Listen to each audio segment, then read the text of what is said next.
خلیفہ منصور نے ایک شب اپنے وزیروں کو حکم دیا کہ حضرت جعفر صادق علیہ السلام کو میرے روبرو پیش کرو تاکہ میں ان کو قتل کر دوں۔ وزیر نے عرض کی کہ دنیا کو خیر بات کہہ کر جو شخص عذر نشین ہو چکا ہے اس کو قتل کرنا قرین مصلحت نہیں ہے، لیکن خلیفہ نے غضبناک ہو کر کہا کہ میرے حکم کی تعمیل تم پر ضروری ہے۔ چنانچہ مجبوراً جب وزیر امام جعفر صادق علیہ السلام کو لینے کے لیے چلا گیا تو منصور نے غلاموں کو ہدایت کر دی کہ جس وقت میں اپنے سر سے تاج اتاروں تو تم فی الفور جعفر صادق علیہ السلام کو قتل کر دینا۔ لیکن جب آپ علیہ السلام تشریف لائے تو آپ کے عظمت و جلال نے خلیفہ کو اس درجہ متاثر کیا کہ وہ بے قرار ہو کر آپ کے استقبال کے لیے کھڑا ہو گیا، اور نہ صرف آپ کو صدر مقام پر بٹھایا بلکہ خود بھی مؤدبانہ آپ کے سامنے بیٹھ کر آپ کی حاجات اور ضروریات کے متعلق دریافت کرنے لگا۔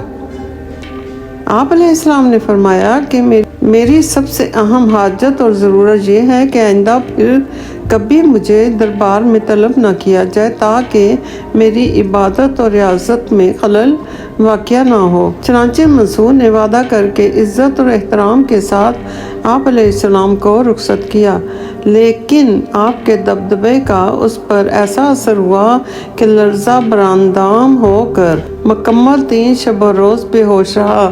لیکن بعض روایات میں ہے کہ 3 نمازوں کے قضا ہونے کی حتیٰ غشی طاری رہی۔ بہرحال خلیفہ کی یہ حالت دیکھ کر وزیر اور غلام حیران ہو گئے، اور جب خلیفہ سے اس کا حال دریافت کیا گیا تو اس نے بتایا کہ جس وقت جعفر صادق علیہ السلام میرے پاس تشریف لائے تو ان کے ساتھ اتنا بڑا اژدہا تھا جو اپنے جبڑوں کے درمیان پورے چبوترے کو گھیرے میں لے سکتا تھا۔ وہ اپنی زبان میں مجھ سے کہہ رہا تھا، اگر تو نے ذرا سی بھی گستاخی کی تو تجھ کو چبوترے سمیت نگل جاؤں گا۔ چنانچہ اس کی دہشت مجھ پر طاری ہو گئی اور میں نے آپ علیہ السلام سے معافی طلب کر لی۔ اعوذ باللہ من الشیطان الرجیم، بسم اللہ الرحمن الرحیم۔ رب اشرح لی صدری ویسر لی امری واحلل عقدۃ من لسانی یفقہوا قولی رب زدنی علما۔ السلام علیکم دوستو، آپ کی خدمت میں اولیاء اور انبیاء اور اماموں کا ذکر لے کر حاضر ہوئی ہوں۔ اللہ کے نیک بندوں کا ذکر کرنا اور سننا اللہ تعالیٰ کی سنت اور نبیوں کی سنت ہے، اور اللہ تعالیٰ کو بے حد پسند ہے کہ آپ اس کے نیک بندوں کا ذکر کریں۔ سب سے پہلے تو آپ کی خدمت میں حضرت ابو محمد امام جعفر صادق رحمۃ اللہ علیہ کے حالات اور مناقب بیان کیے جائیں گے۔ حصول برکت کے لیے صرف اولیاء کے حالات اور مناقب بیان کر رہے ہیں جو اہل بیت کے بعد ہوئے، اور ان میں سے سب سے پہلے حضرت امام جعفر صادق علیہ السلام کے حالات سے شروع کر رہے ہیں۔ امام جعفر صادق علیہ السلام کا نام جعفر صادق اور کنیت ابو محمد ہے۔ آپ کے مناقب و کرامتوں کے متعلق جو کچھ بھی بیان کیا جائے بہت کم ہے۔ آپ علیہ السلام آپ امت محمدی کے لیے نہ صرف بادشاہ اور حجت نبوی کے لیے روشن دلیل ہی نہیں بلکہ صدق و تحقیق پر عمل پیرا اولیاء اکرام کے باغ کا پھل، آل علی نبیوں کے سردار کے جگر گوشہ اور صحیح معنوں میں وارث نبی بھی ہیں۔ آپ کی عظمت و شان کے اعتبار سے ان خطابات کو کسی طرح بھی نامناسب نہیں کہا جا سکتا، اور یہ بات ہم پہلے ہی عرض کر چکے ہیں کہ انبیاء اور صحابہ اور اہل بیت کے حالات اگر تفصیل کے ساتھ بیان کیے جائیں تو اس کے لیے الگ ایک کتاب کی ضرورت ہے۔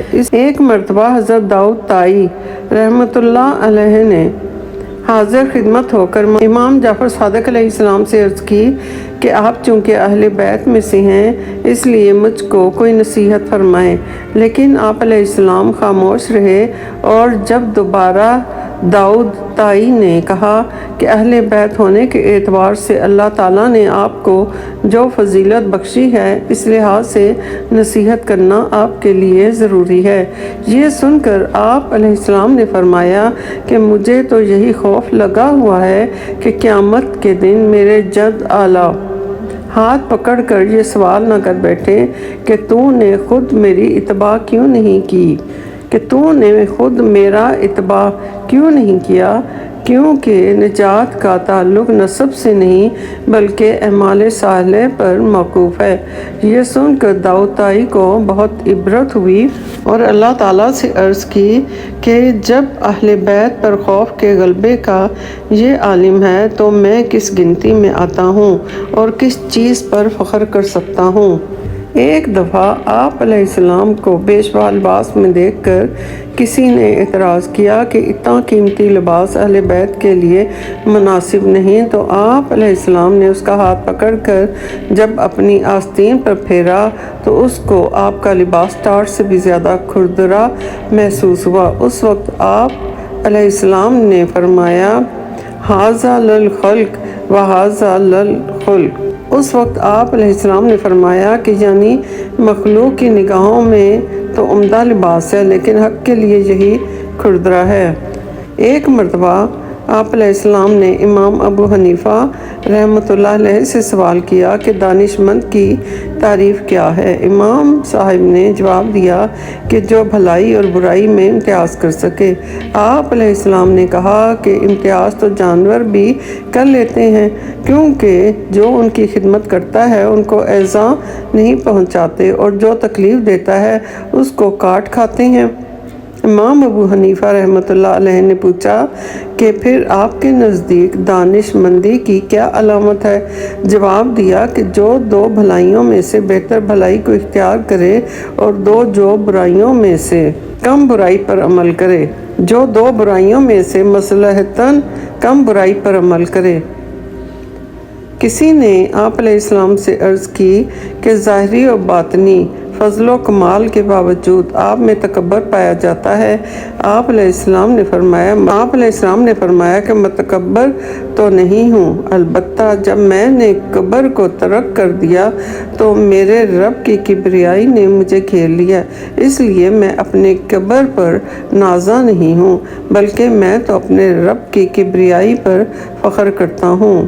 کسی شخص کی دینار کی تھیلی گم ہو گئی تو اس نے آپ علیہ السلام پر الزام لگاتے ہوئے کہا کہ میری تھیلی آپ ہی نے چرا لی ہے۔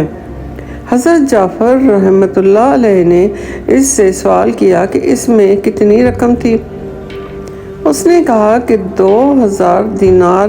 چنانچہ گھر لے جا کر آپ علیہ السلام نے اس کو 2000 دینار دے دیے، اور بعد میں جب اس کی کھوئی ہوئی تھیلی کسی دوسری جگہ سے مل گئی تو اس نے پورا واقعہ بیان کر کے معافی چاہتے ہوئے آپ سے رقم واپس لینے کی درخواست کی، لیکن آپ علیہ السلام نے فرمایا کہ ہم کسی کو دے کر واپس نہیں لیتے۔ اور پھر جب لوگوں سے اس شخص کو آپ علیہ السلام کا اسم گرامی معلوم ہوا تو اس نے بے حد ندامت کا اظہار کیا۔ ایک مرتبہ آپ علیہ السلام تنہا اللہ اللہ کا ورد کرتے ہوئے کہیں جا رہے تھے۔ راستے میں ایک اور شخص بھی اللہ اللہ کا ورد کرتا ہوا آپ علیہ السلام کے ساتھ ہو گیا۔ اس وقت آپ کی زبان سے نکلا کہ اے اللہ، اس وقت میرے پاس کوئی بہتر لباس نہیں ہے۔ چنانچہ یہ کہتے ہی غیب سے ایک بہت قیمتی لباس نمودار ہوا اور آپ علیہ السلام نے زیب تن کر لیا، لیکن اس شخص نے جو آپ کے ساتھ لگا ہوا تھا عرض کیا کہ میں بھی تو اللہ اللہ کا ورد کرنے میں آپ کا شریک ہوں، لہٰذا آپ اپنا پرانا لباس مجھے عنایت فرما دیں۔ تو آپ نے اپنا پرانا لباس اتار کر اس کے حوالے کر دیا۔ کسی نے آپ علیہ السلام سے عرض کی کہ مجھ کو اللہ تعالیٰ کا دیدار کروا دیجیے۔ آپ علیہ السلام نے فرمایا کہ کیا تجھ کو معلوم نہیں کہ حضرت موسیٰ علیہ السلام سے فرمایا گیا تھا کہ لن ترانی، تو مجھے ہرگز نہیں دیکھ سکتا؟ اس نے عرض کیا کہ یہ تو مجھے بھی معلوم ہے، لیکن یہ تو امت محمدی ہے، جس میں ایک تو یہ کہتا ہے کہ رائی قلبی ربی یعنی میرے قلب نے اپنے رب کو دیکھا۔ اور دوسرا یہ کہتا ہے کہ لم آبد ربا لم ارا یعنی کہ میں ایسے رب کی عبادت نہیں کرتا جو مجھ کو نظر نہیں آتا۔ یہ سن کر آپ علیہ السلام نے حکم دیا کہ اس شخص کو ہاتھ پاؤں باندھ کر دریائے دجلہ میں ڈال دو۔ چنانچہ جب اس کو پانی میں ڈال دیا گیا اور پانی نے اس کو اوپر پھینکا تو اس نے حضرت سے بہت فریاد کی، لیکن آپ علیہ السلام نے پانی کو حکم دیا کہ اس کو خوب اچھی طرح سے اوپر نیچے غوطے دے دو۔ اور جب کئی مرتبہ پانی نے غوطے دیے اور وہ لب مرگ ہو گیا تو اللہ تعالیٰ سے اعانت کا طالب ہوا۔ اس وقت حضرت نے اس کو پانی سے باہر نکلوا دیا اور حواس درست ہونے کے بعد یہ دریافت فرمایا کہ اب تو نے اللہ تعالیٰ کو دیکھ لیا۔ اس نے عرض کیا کہ جب تک میں دوسروں سے اعانت کا طلبگار رہا اس وقت تک تو میرے سامنے ایک حجاب سا تھا، لیکن جب اللہ تعالیٰ سے اعانت کا طالب ہوا تو میرے قلب میں ایک سراغ نمودار ہوا اور پہلی سی بے قراری ختم ہو گئی کہ جیسے باری تعالیٰ کا قول ہے کہ کون ہے جو حاجت مند کے پکارنے پر اس کا جواب دے۔ آپ علیہ السلام نے فرمایا کہ جب تک تو نے صادق کو آواز دی اس وقت تک تو جھوٹا تھا، اب قلبی سراغ کی حفاظت کرنا۔ فرمایا جو شخص یہ کہتا ہے کہ اللہ تعالیٰ کسی خاص شے پر موجود ہے یا کسی خاص شے سے قائم ہے وہ کافر ہے۔ فرمایا حسن معصیت سے قبل انسان میں خوف پیدا ہو، وہ اگر توبہ کر لے تو اس کو اللہ تعالیٰ کا قرب حاصل ہو جاتا ہے، اور جس عبادت کی ابتدا میں معمول رہتا اور آخر میں خود بینی پیدا ہونا شروع ہو تو اس کا نتیجہ وعد الہی کی شکل میں نمودار ہوتا ہے۔ اور جو شخص عبادت پر فخر کرے وہ گناہگار ہے، اور جو معصیت پر اظہار ندامت کرے وہ فرمانبردار ہے۔ کسی نے آپ علیہ السلام سے سوال کیا کہ صبر کرنے والے درویش اور شکر کرنے والے مالدار میں سے آپ کے نزدیک کون افضل ہے؟ آپ علیہ السلام نے فرمایا کہ صبر کرنے والے درویش کو اس لیے فضیلت حاصل ہے کہ مالدار کو ہمہ اوقات اپنے مال کا تصور رہتا ہے، اور درویش کو صرف اللہ تعالیٰ کا خیال، جیسا کہ اللہ تعالیٰ کا قول ہے کہ توبہ کرنے والے ہی عبادت گزار ہیں۔ آپ فرماتے ہیں کہ ذکر الہی کی تعریف یہ ہے کہ جس میں مشغول ہونے کے بعد دنیا کی ہر شے کو بھول جائے، کیونکہ اللہ تعالیٰ کی ذات ہر شے کا نعم البدل ہے۔ یختص برحمتہ من یشاء کی تفسیر کے سلسلے میں آپ کا قول ہے کہ اللہ تعالیٰ جس کو چاہتا ہے اپنی رحمت سے خاص کر لیتا ہے، یعنی کہ تمام اسباب اور وسائل ختم کر دیے جاتے ہیں تاکہ یہ بات واضح ہو جائے کہ عطائے الہی بلا واسطہ ہے نہ کہ بالواسطہ۔ فرمایا مومن کی تعریف یہ ہے کہ نفس کی سرکشی کا مقابلہ کرتا رہے، اور عارف کی تعریف یہ ہے کہ جو اپنے مولا کی اطاعت میں ہمہ مشغول رہے۔ فرمایا صاحب کرامت وہ ہے جو اپنی ذات کے لیے نفس کی سرکشی سے آمادہ بجنگ رہے، کیونکہ نفس سے جنگ کرنا اللہ تعالیٰ کی رسائی کا سبب ہوتا ہے۔ فرمایا اوصاف مقبولیت میں سے ایک وصف الہام بھی ہے۔ جو لوگ دلائل سے الہام کو بے بنیاد قرار دیتے ہیں وہ بد دین ہیں۔ فرمایا اللہ تعالیٰ اپنے بندے میں اس سے زیادہ پوشیدہ ہے جتنا کہ رات کی تاریکی میں سیاہ پتھر پر چونٹی رینگتی ہے۔ فرمایا عشق الہی نہ تو اچھا ہے نہ برا۔ فرمایا مجھ پر رموز حقیقت اس وقت منکشف ہوئے جب میں خود دیوانہ ہو گیا۔ فرمایا نیک بختی کی علامت یہ ہے کہ عقل مند دشمن سے واسطہ پڑ جائے۔ فرمایا 5 لوگوں کی صحبت سے اجتناب کرنا چاہیے۔ اول جھوٹے سے، کیونکہ اس کی صحبت فریب میں مبتلا کر دیتی ہے۔ دوم بے وقوف سے، کیونکہ جس قدر وہ تمہاری منفعت چاہے گا اسی قدر نقصان پہنچے گا سے۔ نمبر 3 کنجوس سے، کیونکہ اس کی صحبت سے بہترین وقت رائگاں ہو جاتا ہے۔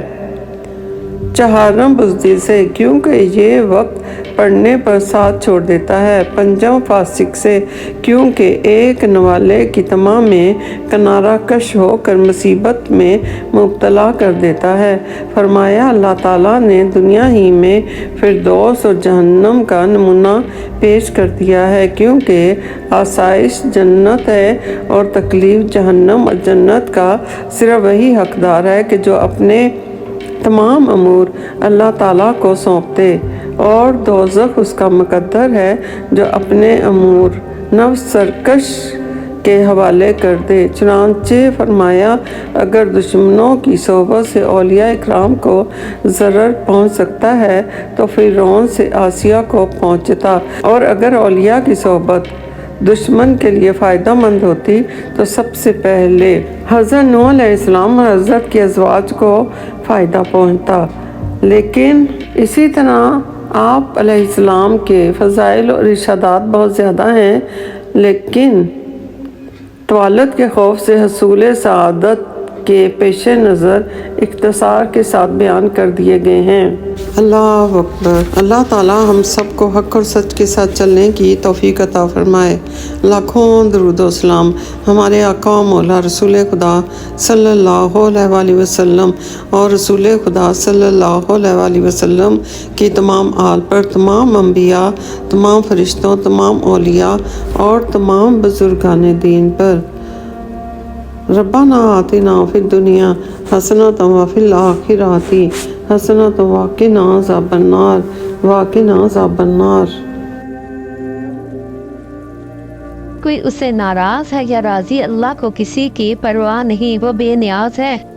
اے میرے رب، بے شک میں تیری بارگاہ میں فقیر ہوں، تیرے عذاب سے خائف ہوں اور تیری پناہ مانگتی ہوں۔ اللہ اکبر۔ کہ اللہ تعالیٰ ہم سب کو اپنے نیک اور برگزیدہ بندوں کے نقش قدم پر چلنے کی توفیق عطا فرمائے۔ اللہ تعالیٰ ہم سب کو حق و سچ کے ساتھ چلنے کی توفیق عطا فرمائے۔ ربنا آتنا فی الدنیا حسنۃ وفی الآخرۃ حسنۃ وقنا عذاب النار وقنا عذاب النار۔